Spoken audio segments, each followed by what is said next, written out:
Hi friends, welcome to Desi cook.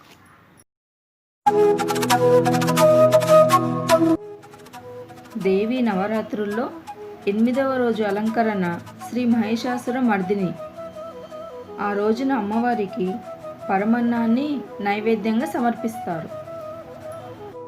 ఇప్పుడు మనం temple style పరమాన్నం ఎలా చేయాలో చూద్దాం. దానికన్నా ముందు మా ఛానల్ని సబ్స్క్రైబ్ చేసి మా నెక్స్ట్ వీడియోలో అప్డేట్స్ని పొందండి. ఫస్ట్ ఒక గిన్నెలోకి 1 గ్లాస్ బియ్యము, 1/2 గ్లాసు పెసరపప్పు వేసుకొని 2-3 సార్లు శుభ్రంగా కడగాలి. అలా కడిగిన తర్వాత మనం ఏ గ్లాస్తో అయితే బియ్యం తీసుకున్నామో ఆ గ్లాస్తోనే 2 గ్లాసుల నీళ్ళు, 4 గ్లాసుల పాలు. ఇప్పుడు నేను చెప్పిన ఈ కొలతలు పరమాన్నం వండుకోవడానికి కరెక్ట్గా సరిపోతాయండి.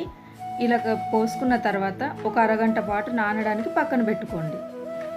ఇప్పుడు స్టవ్ వెలిగించుకొని గిన్నె పెట్టి అందులో బెల్లం వేసుకొని కరిగించుకోవాలి. మనం ఏ గ్లాస్తో అయితే బియ్యం తీసుకున్నామో ఆ గ్లాస్తోనే 2 గ్లాసుల బెల్లం సరిపోతుంది.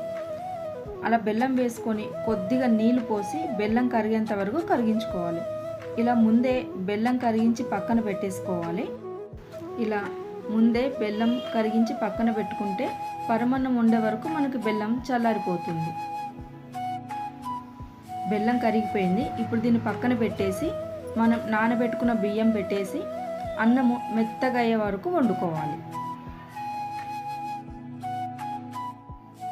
పరమాన్నం ఎప్పుడు వండుకున్నా బెల్లాన్ని చల్లగా అయిన తర్వాతనే పోయాలి, లేదంటే పైన ఇట్లా విరిగినట్టుగా వస్తూ ఉంటుంది.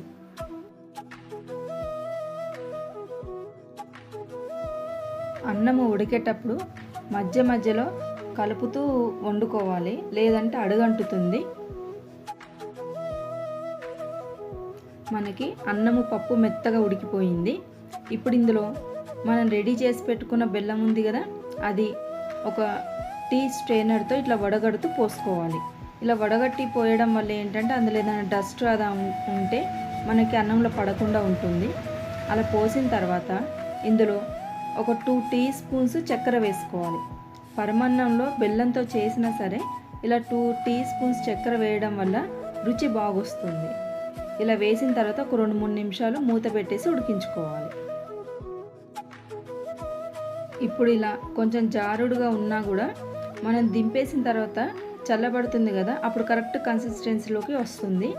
ఇప్పుడు దీన్ని పక్కన పెట్టేసుకొని ఇప్పుడు జీడిపప్పు కిస్మిస్ ఫ్రై చేసుకుందాము. దానికి ఒక 1 టేబుల్ స్పూన్ నెయ్యి వేసుకొని అందులో పచ్చి కొబ్బరి ముక్కలు, పరమాన్నానికి ఎప్పుడైనా పచ్చి కొబ్బరి ముక్కలు మంచి టేస్ట్ని ఇస్తాయి.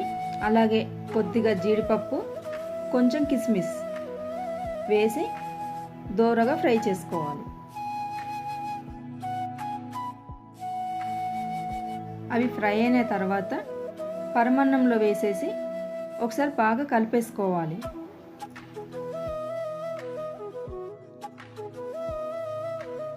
ఇప్పుడు అందులో 1/2 టీ స్పూన్ ఇలాచీ పొడి, అలాగే కొద్దిగా పచ్చకర్పూరం. ఇది వేయడం వల్ల టెంపుల్లో చేసిన పరమాన్నం లాగా వస్తుంది, చాలా బాగుంటుంది. పరమాన్నం రెడీ అయిపోయింది.